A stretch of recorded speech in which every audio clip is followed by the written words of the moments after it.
ঈদের সময় নদীতে হাজারো যাত্রীর ভিড়, বাড়িতে ফেরার তাড়না, কিন্তু সেই ভিড়েই থাকে ভয়ঙ্কর ঝুঁকি। এক মুহূর্তে অসতর্কতা ঘটে যেতে পারে বড় দুর্ঘটনা। এবার ঈদুল আজহাকে কেন্দ্র করে নৌপথে কঠোর অবস্থান নিয়েছে কোস্টগার্ড। সদরঘাট থেকে শুরু করে পুরো নৌরুট জুড়ে চলছে 24 ঘন্টার নজরদারি, যেন ঝুঁকিপূর্ণ ওঠানামার সেই পুরনো দৃশ্য আর না ঘটে।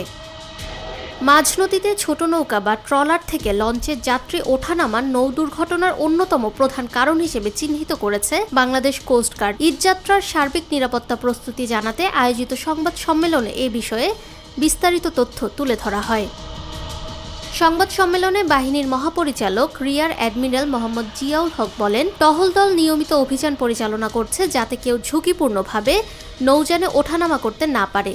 তিনি আরও বলেন, এ বিষয়ে যাত্রীদের ব্যক্তিগত সচেতনতা অত্যন্ত জরুরি। যাত্রীরা যদি এসব ঝুঁকিপূর্ণ ট্রলার বা নৌকা ব্যবহার না করেন, তাহলে এ ধরনের অবৈধ সেবা স্বাভাবিকভাবেই বন্ধ হয়ে যাবে।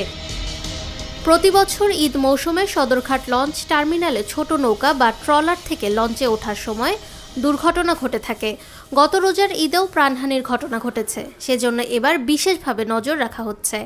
ঈদুল আজহাকে সামনে রেখে কোস্টগার্ডের পাশাপাশি নৌ পুলিশ, বিআইডব্লিউটিএ, আনসার এবং ফায়ার সার্ভিসের সদস্যরা সমন্বিতভাবে কাজ করছে বলেও জানা গেছে।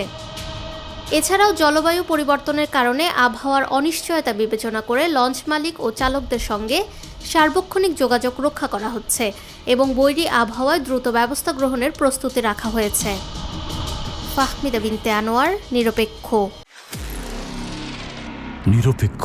সত্য প্রকাশে আপোষহীন।